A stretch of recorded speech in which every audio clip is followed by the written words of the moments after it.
नमस्कार, जय हिंद। आई हिंदी चैनल से मैं हूं प्रदीप, आपका बहुत बहुत स्वागत करता हूं। दोस्तों, डेली एमसीक्यूज़ की तरह इसमें भी हम ये तीसरा टेस्ट है और इसमें भी 25 क्वेश्चन पर हम डिस्कशन करेंगे। इसका पीडीएफ डाउनलोड करने के लिए आप टेलीग्राम ग्रुप को ज्वाइन कर लें, जिसका लिंक वीडियो के डिस्क्रिप्शन में दिया गया है। और हाँ, वीडियो को शेयर करना बिल्कुल मत भूला करिए, वीडियो को शेयर भी कर दिया करिए, ठीक है। चलिए शुरू करते हैं। इसमें पहला क्वेश्चन, बायोगैस संयंत्र में ईंधन के रूप में प्रयुक्त होने वाली प्रमुख गैस कौन सी है? तो आपको बताना है ब्यूटेन है, प्रोपेन है, एथेन है या मेथेन है। तो इसका सही आंसर क्या होगा?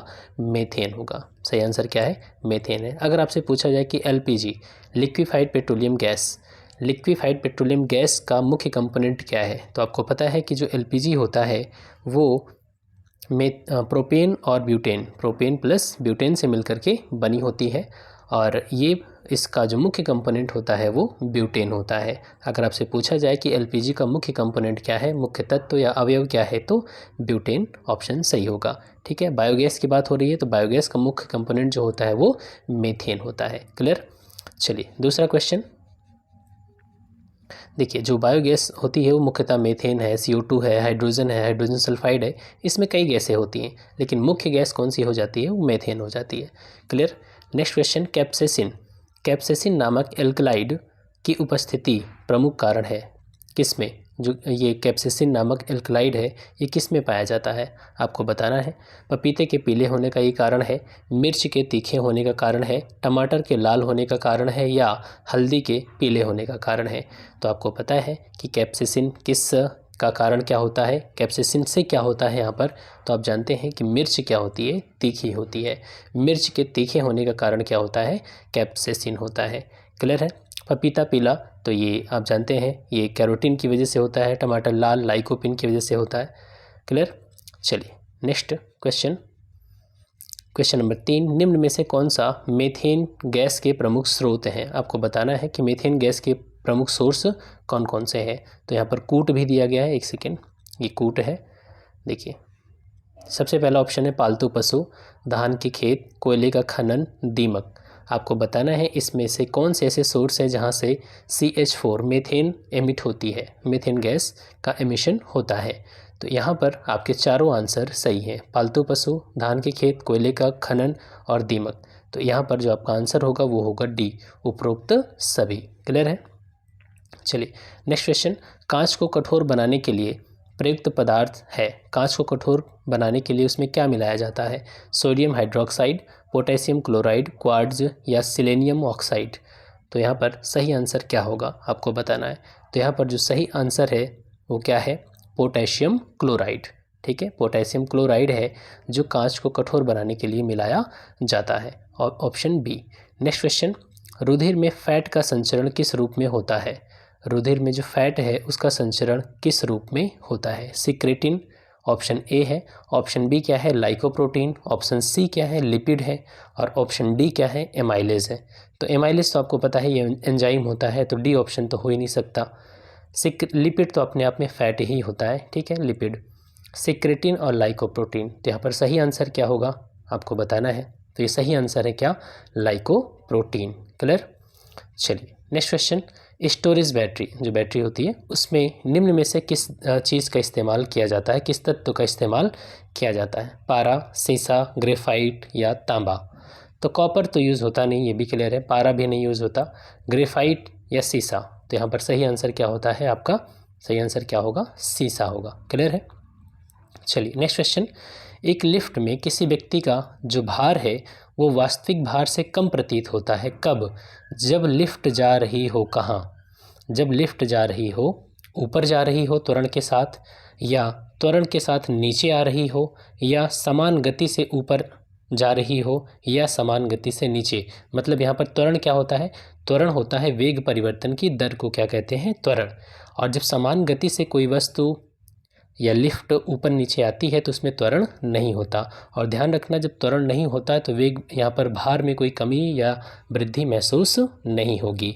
भार में वृद्धि या कमी तब महसूस होगी जब त्वरण होगा, तो ध्यान रखना, ठीक है। और लिफ्ट में आपने महसूस भी किया होगा, जब लिफ्ट ऊपर उठ रही होती है, ऊपर जा रही होती है, तो आपका भार लगता है बहुत ज़्यादा है। क्लियर?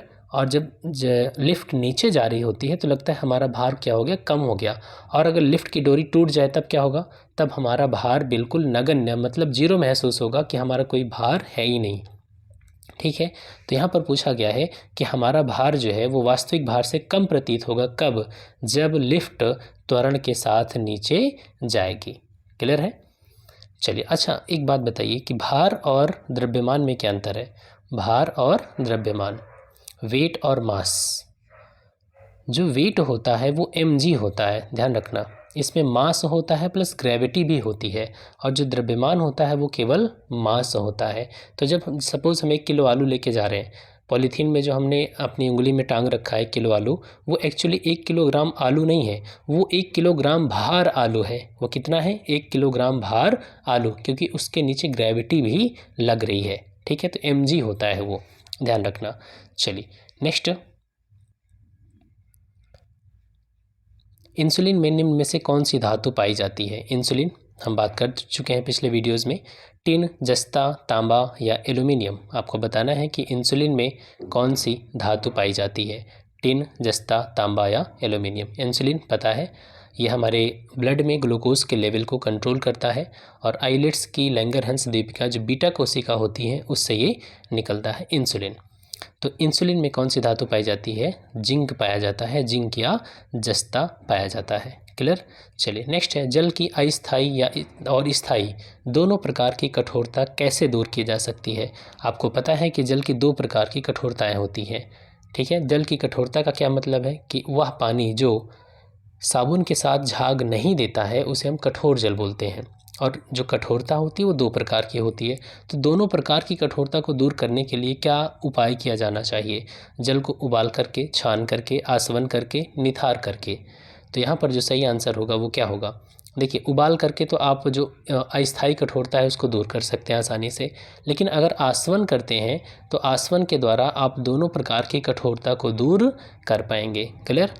चलिए नेक्स्ट क्वेश्चन, 1 फरवरी 2021 को जारी 15वें वित्त आयोग की रिपोर्ट में 2021-22 में 2025-26 के बीच, या देखिए कुल मिलाकर के जो 15वें वित्त आयोग की रिपोर्ट सौंपी गई है सरकार को, उसमें वित्त आयोग ने कितना देने को बोला है राज्यों को।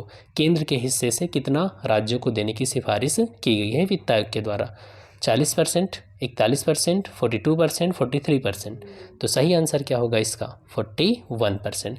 जो 14वां वित्त आयोग था उन्होंने 42% देने की सिफारिश किया था, लेकिन 15वें वित्त आयोग जिसके अध्यक्ष कौन है, NK सिंह, इन्होंने कहा कि 41% दिया जाए। आखिर ये 1% कम क्यों कर दिया था इन्होंने, क्योंकि जम्मू कश्मीर और लद्दाख 2 यूटी बन गए थे, तो इनके लिए अलग से पैसा यहाँ पर अलॉट करना पड़ा। इस वजह से इन्होंने 1% क्या किया, राज्यों का हिस्सा कम कर दिया, और वो जो 1% है वो यूटी को दे दिया गया, जम्मू कश्मीर और लद्दाख को। ठीक है, वित्त आयोग का आर्टिकल कौन सा है हमारे संविधान में, 280। संवैधानिक निकाय है। वित्त आयोग का गठन कौन करता है, प्रेसिडेंट करता है हर 5 साल पे। कार्य क्या होता है, पहले भी कर सकता है, वो रिक्वायरमेंट के अकॉर्डिंग है।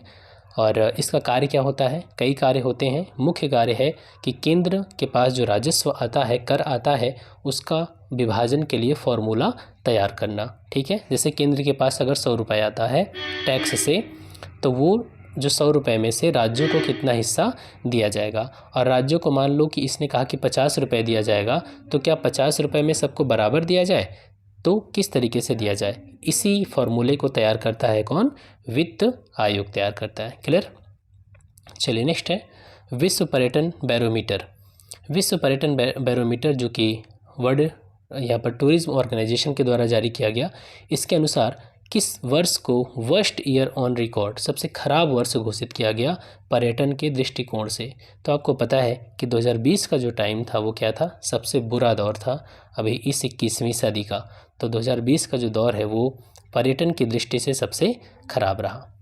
नेक्स्ट, भारतीय मूल की वह अमेरिकी जिन्हें हाल ही में नासा की अंतरिक्ष एजेंसी का, मतलब जो नासा है, नासा का कार्यवाहक प्रमुख नियुक्त किया गया, एक्टिंग चीफ कार्यवाहक प्रमुख नियुक्त किया गया। किसको, भव्या लाल, उषा गुदरी, सुरेश मुकुंद, योगिता शाह।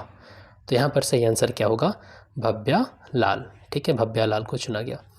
नेक्स्ट क्वेश्चन, पृथ्वी के अलावा किस ग्रह पर हाल ही में इंजेनिटी नामक नासा के छोटे हेलीकॉप्टर ने सफल उड़ान भरी।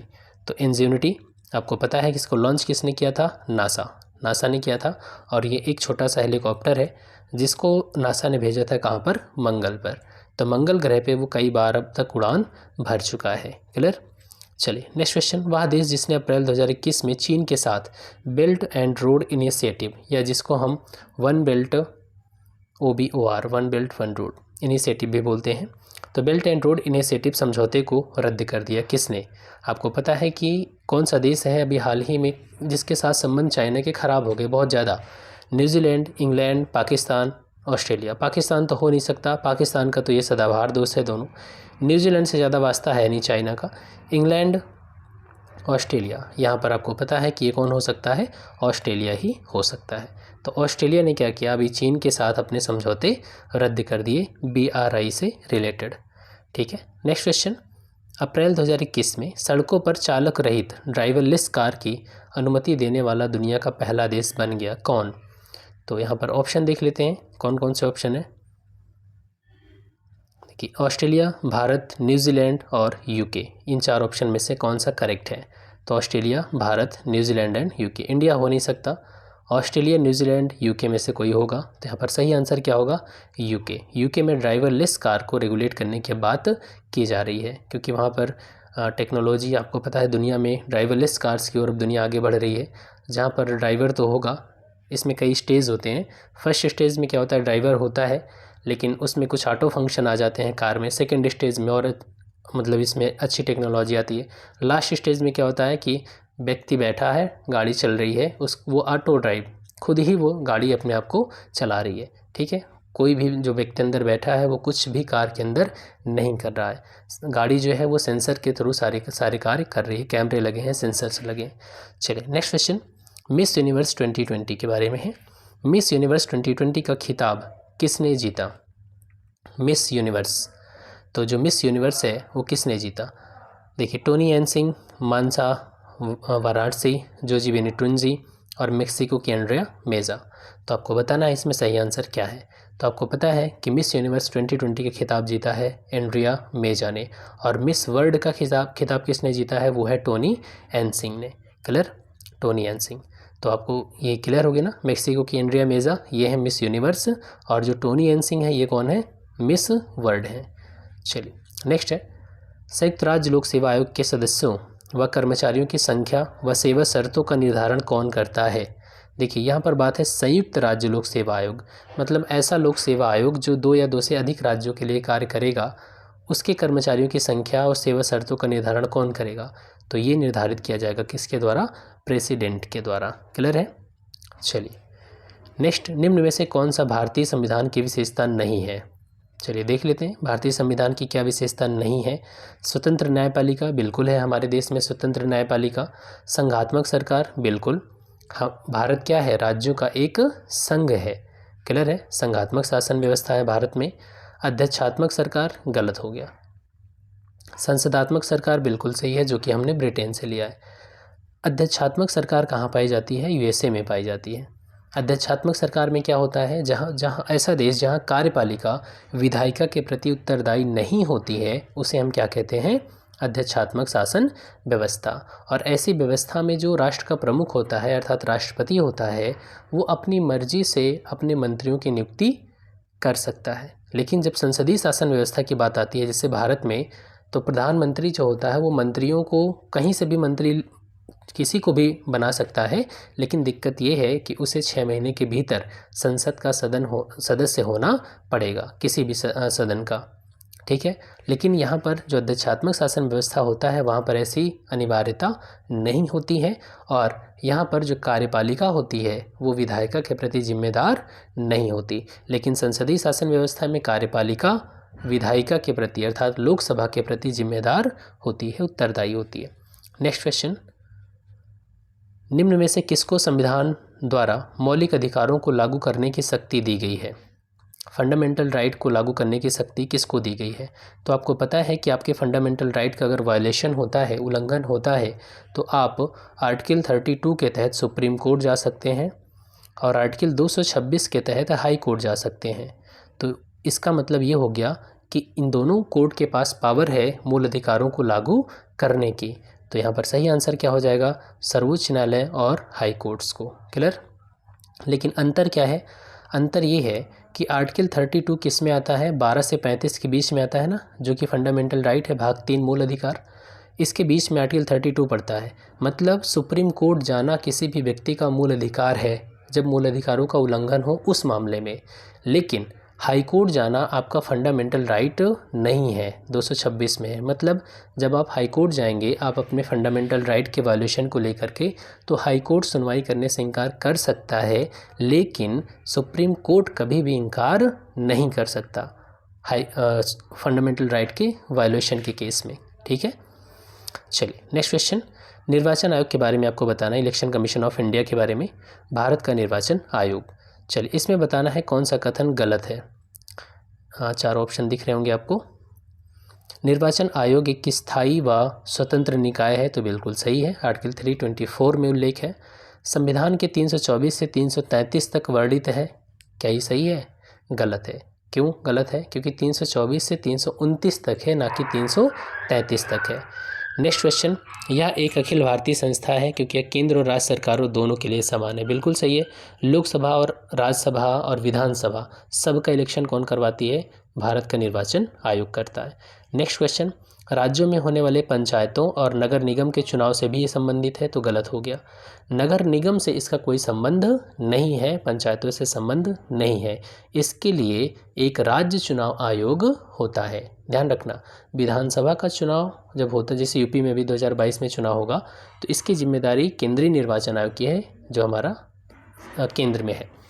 जब पंचायतों का चुनाव होता है तो वो जिम्मेदारी होती है राज्य के निर्वाचन आयोग की। तो यहाँ पर 2 ऑप्शन गलत हो गए, तो यहाँ पर आपका आंसर क्या हो जाएगा, ई हो जाएगा। क्लियर।